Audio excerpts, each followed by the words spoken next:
अस्सलाम वालेकुम। Welcome to my YouTube channel story world A.N। तमाम वीडियो अपडेट्स के लिए स्टोरी वर्ल्ड A.N को सब्सक्राइब करके बेल नोटिफिकेशन को ऑन कर दें। तो आइए सुनते हैं आज की वीडियो में काले जादू पर मबनी एक सच्ची और खौफनाक कहानी। मैं अकलौती और लाडली थी क्योंकि अपने वालिदैन की शादी के 10 बरस बाद इस दुनिया में आई थी। अम्मी अब्बू की मुझ में जान अटकी हुई थी। वो मुझे पल भर के लिए भी नज़रों से ओझल नहीं देते थे। औलाद सभी को प्यारी होती है, लेकिन जैसे मैं प्यारी थी वैसे शायद ही किसी को हो।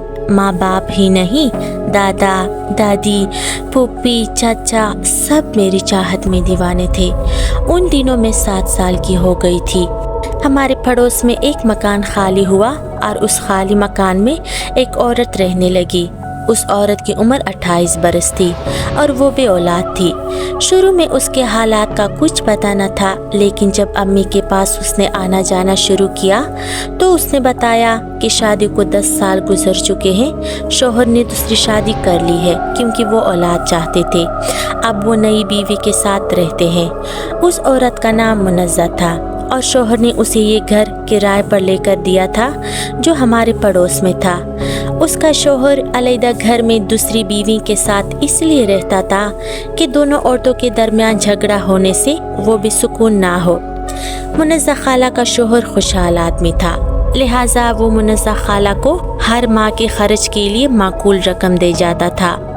एक माह में 3-4 बार घर भी आता था, लेकिन सिर्फ दिन को। शाम होती ही दूसरी बीवी के पास चला जाता था।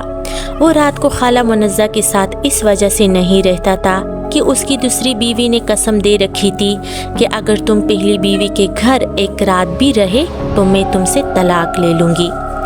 मुनज़्ज़ा खाला के शौहर का नाम अदनान था। यूँ वो भला आदमी लगता था, लेकिन दूसरी बीवी से 2 बच्चे हो जाने के सबब वो उसका गुलाम हो चुका था। उसकी हर बात मानता था। तभी मुनज़्ज़ा खाला अकेली रहने पर मजबूर थी। तन्हाई से घबरा कर वो अक्सर अम्मी के पास आ जाती थी। अम्मी से बातें करती तो दिल बहल जाता। खाला की बातों में अपनी औलाद से महरूमी का बहुत तज़किरा होता था। वो बातें करते करते ठंडी सांस भरती कि अल्लाह ने उसको औलाद की खुशी से महरूम रखा है। भला ऐसी ज़िंदगी का क्या फ़ायदा कि आंगन में बच्चों की किलकारियाँ ना गूंजे और नन्हे नन्हे हाथ औरत के गले में हमायल करने वाले ना हो। ऐसा कहते हुए उनकी आवाज़ गुलूगीर हो जाती और कभी हसरत भरी आंखों से आंसू टपक पड़ते, जिस पर मेरी अम्मा भी उदास हो जाती और अक्सर दोनों हाथ उठाकर मुनज़्ज़ा खाले के लिए दुआ गो हो जाती कि ए अल्लाह, तेरे पास रहमतों और बरकतों की कोई कमी नहीं। इस बदनसीब को भी साहिब औलाद करके साहिब नसीब बना दे, या फिर इसको सब्र और सुकून दे दे कि ये बेचारी तन्हाई की डसी शौहर के साथ और नेमतों को भी तरसती रहती है। मुनज़्ज़ा खाला जो भी पकाती रोज़ की रोज़ किसी चीज़ में ढक कर अम्मा के लिए ज़रूर ले आती कि ये हमारी बेटी ताहिरा के लिए है। वो मुझे प्यार से ताहिरा के बजाय अक्सर तारा कहती थी। फिर मुस्तकिल ही तारा पुकारने लगी, जिस पर हमारे घर वालों ने कोई एतराज़ ना किया कि वो खुद जज्बात में ऐसा करती है। अब वो मेरी माँ की मुँह बोली बहन बन गई थी। जब आती मेरे माथे पर भरोसा देती, प्यार से गोद में बिठाने की कोशिश भी करती, तब मुझको उलझन सी होती और मैं उनसे दूर हटने की कोशिश करती। तभी माँ कहती, अरे तायरा बेटी, क्यों खाला से दूर भागती हो? ये तुम्हें मोहब्बत से अपने पास बुलाकर बिठाती है और तुम हो कि इनको देखती ही भागने लगती हो। अम्मा को मैं ये न बता सकी कि ये खाला मुझे अजीब लगती है। जब आती है अजीब तरह से मेरे चेहरे को घूरती है और मुझे इसके इस तरह देखने से वहशत होती है। खुदा जाने इस कदर प्यार जतलाने के बावजूद वो मुझको क्यों अच्छी ना लगती थी। मैं उनकी यूँ देखने से डर जाती थी। अब ये होने लगा कि जब खाला मुनज़्ज़ा आती मुझे प्यार से पुकारती, तारा, हे तारा, इधर तो आओ, तो उनकी आवाज़ सुनकर मैं चुप जाती। मैं उनके पास न जाती। अम्मा डांटती, क्या हुआ है तुमको लड़की? खाला बुलाती है तो तुम आती क्यों नहीं? इनकी कोई औलाद नहीं है, इनका दिल प्यासा है बेटी, ऐसा मत किया करो, वो बुलाती है तो आ जाया करो और अगर कोई काम बताए तो ज़रूर कर दिया करो। खाला मुनज़्ज़ा मुझे तो कोई काम नहीं बताती थी, बस ये होता कि वो सौदा सलफ लेने अकेली जाती तो कहती थी तारा तुम भी मेरे साथ चलो, सामान की टोकरी पकड़ लेना। असल में उन्हें अकेले बाजार जाना अच्छा नहीं लगता था, बाजार करीब ही था, बस चंद कदम पर। तभी अम्मा खाला के कहने पर मुझे उनके हमरा भेज देती थी। मैं भी चली जाती इस लालच में कि ख़रीदारी के दौरान वो मेरे लिए कभी गुड़ियाँ, कभी खाने पीने की चीज़ें मसलन चॉकलेट या आइसक्रीम ले दिया करती थी। ये चीज़ें मुझे बहुत पसंद थी। होते होते यूँ हुआ कि उन्होंने मुझे मानूस कर लिया। अब जब घर बुलाती तो मैं चली जाती। वो मुझे कभी खीर खाने के लिए देती तो कभी कस्टर्ड। 6 माह ऐसे ही गुजर गए। उन दिनों में दूसरी जमात में थी, अब स्कूल नहीं खुले थे, छुट्टियाँ थी, तभी खाला मुनज़्ज़ा के यहाँ ज़्यादा जाती थी। उन्होंने मेरे लिए खिलौने और इंडोर गेम्स ले लिए थे। मैं वहाँ जाकर खेलने में मशगूल हो जाती या फिर वो टीवी पर कार्टून्स या बच्चों वाले प्रोग्राम लगा देती तो मैं टीवी देखने में मशगूल हो जाती। अक्सर वो अकेली ही होती, कभी घर की सफाई सुथराई तो कभी खाना पकाने में लगी रहती। उन्होंने अपने घर कोई मुलाजमा भी न रखी थी, सारा काम खुद अपने हाथों से और बहुत फुर्ती से करती थी। फिर मेरे पास आकर बैठकर इधर उधर की बातें करने लगती, कभी कहानियाँ सुनाती, तब मुझे उनके साथ रहने में मज़ा आने लगा। कुछ दिनों से एक शख्स उनके घर आने लगा था। ये बदनुमा काला सा बदहेबत आदमी था जो उनसे बातें किया करता था। ये जिनों, भूतों और जादूगरों की बातें होती थी। जब ये दोनों इस किस्म की मौज़ूआत पर बात करते तो मेरे कान उनकी तरफ खड़े हो जाते, क्योंकि अब मैं इतनी तो समझदार थी कि जादू टोने, भूत प्रेत के किस्से कहानियों पर कान धरूं। ये बच्चों के दिलचस्प मौजू होते हैं और मैं आम बच्चों से ज़्यादा ज़हीन भी थी, क्योंकि घर में प्यार और एक पुरसुकून सा माहौल मिला था। तबीयत में ठहराव और सुलझाव था, मामला फहमी भी थी। बस मैं उस शख्स जिसका नाम मतीउल्लाह था उसकी और खाला मुनज़्ज़ा की गुफ्तगू गौर से सुनती रहती। बस आखिर टीवी देखने में मशगूल होती, लेकिन कान उधर लगाए रखती थी। मतीउल्लाह कोई नॉर्मल आदमी न था, उसका ताल्लुक दरअसल जादू से था। वो चिल्ले वगैरह की बातें करता और खाला को कहता तुम बे औलाद हो, चिल्ले काटो, इसमें तुम्हारी रहनुमाई करूँगा, मुवक्कल तुम्हारे ताबे हो जाएंगे, फिर जो चाहोगी हो जाएगा। तुम अपनी सौतन को नेस्तो नाबूद कर सकोगी और शोहर भी तुम्हारे कदमों में आकर गिरेगा। खाला मतीउल्लाह की बातों से बड़ी मरूब और मुतासिर हो जाती थी, मगर शायद वो खौफज़दा भी होती थी। तभी कहती ना बाबा, ऐसा कष्ट मुझसे ना कटेगा, मुझको किसी को नेस्तो नाबूद नहीं करना। अलबत्ता ख्वाहिश ज़रूर है कि अल्लाह मुझे बच्चे से नवाज दे, चाहे वो बेटा हो या बेटी। एक दिन मतीउल्लाह ने कहा कि अगर तुम चाहो तो मैं किसी अस्पताल से या क्लिनिक से नौज़ायदा बच्चा ला दूं, तुम उसे गोद ले लेना और पाल लेना, लेकिन 50,000 देने होंगे। खाला बोली नहीं भाई, ऐसा मेरा शोहर नहीं होने देगा। अपनी कमाई किसी और की औलाद को पालने पर खर्च नहीं करेगा और ना ही अपनी जायदाद में से उस ले पालक को कुछ देगा। वो तो उस मासूम को वल्दियत के खाने में अपना नाम तक न लिखवाएगा। फिर भला मैं कैसे नौज़ायदा या लावारिस बच्चे को गोद ले सकती हूँ? मैं अक्सर सोचती थी कि आखिर खाला और उस शख्स मतीउल्लाह का आपस में क्या रिश्ता है जो ये इनके पास आता है और फिर घंटों बैठा रहता है। खाला उसे कभी खाना खिलाती तो कभी क्या, वो उसकी बहुत ज़्यादा खातिर मदारात करती। बल्कि बहुत दफ़ा मैंने उस शख्स को खाला मुनज़्ज़ा से रकम बटोरते भी देखा था। बातों के तल्लुक के अलावा मैंने कभी उनके दरमियान कोई गलत बात या कोई गलत हरकत नोट नहीं की थी। ये एक फासले पर बैठकर बस जादू टोने वगैरह की बातें किया करते थे। लगता था कि खाला मुनज़्ज़ा को उस आदमी ने काला जादू सिखाने का तहिया कर लिया है, तभी वो उनको अजीब व गरीब अमल करने पर उकसाता था।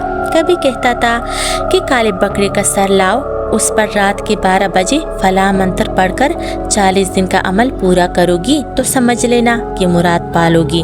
اور خالہ جواب دیتی نا بھائی نا، ایسے سخت چلے مجھ سے نہیں ہوں گے، یہ تمہیں ہی مبارک ہو، مجھے تو بس کوئی آسان ترکیب بتاؤ کہ اللہ میری گود ہری کر دے اور تارا جیسی خوبصورت بچی عطا کر دے۔ کچھ دنوں سے میں یہ محسوس کر رہی تھی کہ متی اللہ جب آتا اس کی توجہ مجھ پر ہوتی، وہ عجیب نظروں سے مجھے دیکھنے لگتا تھا۔ ایک روز اس نے خالہ کے کان میں سرگوشی کی کہ میری گرو کا کہنا ہے اگر تارا جیسی بچی چاہیے تو میرے پاس آ کر حاضری دیں، ایسی ترکیب بتاؤں گی کہ مراد سے جھولی بھر جائے گی۔ اس کے بعد خالہ متی اللہ کے ساتھ رکشے پر بیٹھ کر کہیں جانے لگی۔ ایک بار مجھے بھی کہا کہ تم بھی ساتھ چلو، واپسی پر تم کو گڑیا کا گھر لے کر دوں گی۔ مجھے تو متی اللہ سے ڈر لگتا تھا، لیکن گڑیا کے گھر کا لالچ دل میں آ گیا تو میں ان کے ساتھ چل دی۔ اماں تک سے بھی نہ پوچھا، کیونکہ اکثر خالہ کے ساتھ بازار جاتی رہتی تھی، تبھی اماں کی خفگی کا خوف نہ تھا۔ متی اللہ ٹیکسی دروازے پر لایا، وہ آگے ڈرائیور کے ساتھ بیٹھ گیا اور میں پچھلی نشست پر خالہ کے ساتھ لگ کر بیٹھی تھی، کیونکہ اب خالہ پر مجھے اعتبار آ چکا تھا اور ان سے بہت مانوس بھی ہو گئی تھی میں۔ کافی لمبا راستہ طے کرنے کے بعد ٹیکسی ایک انجان جگہ ایک مکان پر رکی۔ متی اللہ اترا اور خالہ سے کہا کہ تم بھی اترو، میری گرو کا گھر آ گیا۔ جب ہم اندر گئے تو ایک کالی اور موٹی سی عورت ایک نیم تاریک کمرے میں براجمان تھی۔ دری پر گدا بچھا تھا اور اس پر آلتی پالتی ماری بیٹی تھی۔ کمر سے کالے رنگ کا گاؤ تکیا لگائی تھی، اس کے گلے میں موٹے کالے منگوں کی مالا تھی جس میں کہیں کہیں ہڈیاں بھی پروئی ہوئی نظر آ رہی تھی۔ عورت کی آنکھیں سرخ اور بال خوفناک طرح سے الجھے ہوئے جال کی طرح تھے۔ جب اس عورت نے مجھے اپنی خون خوار اور سرخ آنکھوں سے دیکھا تو مجھے ایسا لگا جیسے مجھے کوئی چھڑیل گھور رہی ہے۔ میرے بدن میں تو جرجری آ گئی اور میں خالہ کے پیچھے چھپ گئی۔ اس جادوگرنی نے متی اللہ کے کان میں کچھ کہا جو میں نہ سن سکی۔ پھر متی اللہ نے خالہ کو اشارہ کیا تو انہوں نے بٹوا نکال کر 5000 روپے متی اللہ کو دیے، جو اس نے جادوگرنی کے ڈبے میں ڈال دیے۔ تمہارا کام ہو جائے گا اور تمہارا شوہر بھی تمہارے پاس آ کر رہنے لگے گا، اولاد بھی ہوگی، مگر ہماری ہدایت پر عمل کرنا ہوگا۔ بولو منظور ہے تمہیں؟ منظور ہے، خالہ نے یوں کہا جیسے اس پر اس جادوگرنی کا جادو چل گیا ہو، مگر ان کی آواز مری مری نکل رہی تھی۔ بدبودار اور تاریک کمرے میں میرا دم گھٹ رہا تھا، جی چاہتا تھا کہ 1 منٹ ضائع کیے بغیر وہاں سے نکل جاؤں۔ میری گھبراہٹ اور خوف کو اس جادوگرنی نے تاڑ لیا۔ اس نے گہری نظر مجھ پر ڈال کر کہا، یہ ٹھیک رہے گی، بالکل ٹھیک ہے، اسے جمعرات کے روز مغرب کے وقت لانا ہے۔ متی اللہ نے اس بات میں سر ہلا دیا۔ اس وقت میں اس بات کا مطلب نہ سمجھ سکی، لیکن میں نے دل میں سوچ لیا کہ اب کبھی خالہ کے ساتھ اس خوفناک عورت کے گھر نہیں آؤں گی۔ اللہ جانے یہ میرے ساتھ کیا کرنے والی ہے۔ اگلے روز جب میں خالہ کے گھر ٹی وی دیکھ رہی تھی تو متی اللہ آ گیا۔ اس نے خالہ منزہ سے کہا کہ 5000 روپے تم کو اور دینے ہوں گے، تبھی تمہارا کام ہوگا، کیونکہ جو جن میری گرو کا تابع ہے اسے گوشت کھانے کا بہت شوق ہے، اسے گوشت کھلانا ہے۔ خالہ منزہ نے کوئی اعتراض نہیں کیا اور نوٹ نکال کر متی اللہ کے حوالے کر دیے۔ تب اس نے خالہ کے کان میں کوئی بات کہی جو میں نہ سمجھ سکی، لیکن خالہ منزہ کا رنگ اڑ گیا۔ وہ بولی، نہیں نہیں متی اللہ، ایسا نہیں ہو سکتا، ایسا کیسے کروں میں؟ منزہ بی بی، یہ کرنا ہوگا، ورنہ چلہ اس کے بغیر ہوگا اور نہ اولاد کی خوشی تم دیکھ سکو گی۔ یہ گرو کا حکم ہے، چلہ پہ لوٹی کی اکلوتی بچی پر ہی ممکن ہے جس کی عمر 7 برس ہو۔ مگر متی اللہ تم خود سوچو، کتنے ارمانوں اور منتوں مرادوں کے بعد تارا نے جنم لیا ہے، اور اس میں اس کے ماں باپ کی جان ہے۔ کیا وہ لوگ ہم کو زندہ چھوڑ دیں گے؟ تم کو کوئی بھی ترکیب کرنی ہوگی، ایسا کچھ منصوبہ بنائیں گے کہ اس کی گمشدگی کا شک تک نہ ہوگا۔ مگر نہیں، یہ بہت بڑا ظلم ہے۔ اب مجھے اس بچے سے دلی انس ہو گیا ہے، میں اس کی قربانی نہیں دے سکتی۔ کسی کا خون کر کے مجھے اولاد نہیں چاہیے، میں بانجھ ہی پلی ہوں، اور تم جاؤ یہاں سے۔ وہ دونوں سمجھ رہے تھے کہ میں اپنے گھر جا چکی ہوں، مگر میں دروازے کے پاس رک گئی تھی اور ان کی باتیں سن رہی تھی۔ یہ ہولے ہولے بول رہے تھے، مگر میرے کان سب سن سکتے تھے۔ मैं समझ गई कि उस डायन जादूगरनी ने मतीउल्लाह से क्या फरमाइश की है। चिल्ला करने के लिए मुझ मासूम की जान लेने की फरमाइश की थी उसने। यकीनन वो मेरा खून करके कोई भयानक अमल करना चाहती थी। तभी तो खाला उस अमल पर राज़ी ना हुई और उन्होंने मेरे घर आकर अपने घर आने से भी मुझे मना कर दिया। अम्मी से कहा, अब तुम्हारी बेटी बड़ी हो रही है, बेहतर है कि तुम्हारी नज़रों के सामने रहे, इसको बाहर मत निकलने दिया करो, मेरे घर में भी मत आने देना, यहाँ कभी कभी मेरे रिश्ते का देवर आता है। खाला की यूँ मना करने पर अम्मी परेशान हो गई और मेरा बाहर निकलना बंद कर दिया। मैं अब्बू के साथ स्कूल जाती थी। छुट्टी के वक्त कभी चाचू तो कभी दादा मुझे ले आते थे। वक्त गुजरता रहा। मैं मैट्रिक में थी और खाला मुनज़्ज़ा 3 साल कबल हमारे पड़ोस का मकान छोड़कर जा चुकी थी। एक दिन वो अचानक हमारे घर आ गई अम्मी से मिलने। बातों बातों में उन्हें जादू करने वाली बात मैंने याद दिलाई तो उन्होंने कानों को हाथ लगाया। कहने लगी, बेटी वो बात तो मुझसे ना ही पूछो तो अच्छा है। मगर मैंने जिद की कि बताइए वरना मैं आपसे नाराज़ हो जाऊंगी। अम्मी खाला के लिए खाना बनाने किचन में चली गई तो उन्होंने कहा, माँ को मत बताना, तुमको सिर्फ इसलिए बता रही हूँ कि आइंदा होशियार हो जाओ और आगे अपनी नस्ल की भी तुमको हिफाजत करनी है। किसी पर एतमाद न करना, अपने बच्चों के बारे में। उन्होंने बताया कि वो जादूगरनी बेऔलाद औरतों को ये अमल बताती थी कि किसी पिल्लोटी की अकलौती औलाद पर वो अमल करेगी, फिर उस बच्चे की लाश पर बैठकर तुम नहाओगी तो तुमको औलाद होगी। ऐसा भयानक अमल सुनकर मैं वहाँ से निकल भागी थी कि अल्लाह ने मेरी रहनुमाई की और उस शैतानी रास्ते पर चलने से मैं बाज आ गई। वरना कम अक्ल और ज़ईफ़ुल एतक़ाद औरतें इन जादूगरों के नरगे में आकर ना सिर्फ दौलत लुटाती हैं बल्कि ऐसे भयानक अमल करने पर भी तैयार हो जाती हैं जो इंसानियत सोज और घिनौने होते हैं। हाँ खाला, ऐसी एक भयानक खबर एक बार मैंने अखबार में भी पढ़ी थी। अच्छा बताओ फिर उस जादूगरनी और उसके चेले का क्या बना खाला? दोनों ने ऐसा ही अमल एक और बे औलाद औरत को भी बताया था। वो कम अक्ल औरत पड़ोस का 3 बरस का बच्चा उठाकर ले गई थी, मगर औरत ने इस बात का तस्करा अपने शोहर से भी कर दिया था। तभी जब पड़ोसी बच्चा गायब हुआ तो शोहर ने बीवी को फौरन गिरफ्त में ले लिया। बीवी ने बता दिया कि बच्चे को ख्वाबावर गोलियां दूध में पिलाकर उसने बेहोश करके गुस्ल खाने में लिटाया हुआ है और जादूगरनी को अमल करने के लिए बुलवा लिया है। औरत के शोहर ने फौरन पुलिस को इत्तला कर दी। जब जादूगरनी पहुंची, पुलिस पहले ही आ चुकी थी। वो जादूगरनी और उसका चेला मतीउल्लाह दोनों गिरफ्तार कर लिए गए जो बेहोश बच्चे को लेने आए थे। बच्चा जिंदा सलामत बरामद करके माँ बाप के हवाले कर दिया गया और उस औरत को जो बेऔलाद थी पुलिस साथ ले गई। बाद में कानूनी तकाज़ों के मुताबिक उन लोगों से निपटा गया। शुक्र है खाला कि अल्लाह ने आपको अक्ल सलीम से नवाजा था, वरना मैं भी आज उस जादूगरनी की बहन चढ़ गई होती। हाँ बेटी, अल्लाह तुझे सलामत रखे। मैं औलाद की प्यासी ज़रूर थी मगर इतनी बुरी नहीं थी। तेरे प्यार ने मेरी ममता की प्यास बुझाई थी। मैं कैसे तुझको उस डायन के हवाले कर सकती थी। ये कहकर खाला मुनज़्ज़ा ने मुझे गले से लगा लिया। आजकल आप कहाँ होती हैं खाला जी? इस सवाल पर वो बोली, अल्लाह की करनी कि मेरी सौतन तीसरे बच्चे को जन्म देते वक्त अल्लाह को प्यारी हो गई तो मेरे शोहर मुझको अपने उस घर लाए जहाँ वो बच्चों के साथ रह रहे थे। अब उन बच्चों को माँ की ज़रूरत थी, लिहाजा मैंने उन मासूमों को गले लगाया, उनकी परवरिश में मशगूल हो गई।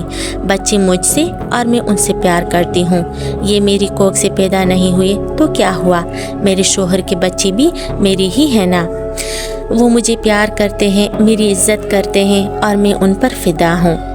बेटा, ममता का भी एक अजीब सा रिश्ता है। औरत पता नहीं औलाद की खातिर क्या क्या करने पर तैयार हो जाती है। खैर, इंसानियत नहीं तो प्यार भी नहीं। मैं खाला की बातें सुनकर हैरान रह गई और मेरे दिल में उनकी इज्जत दो चंद हो गई।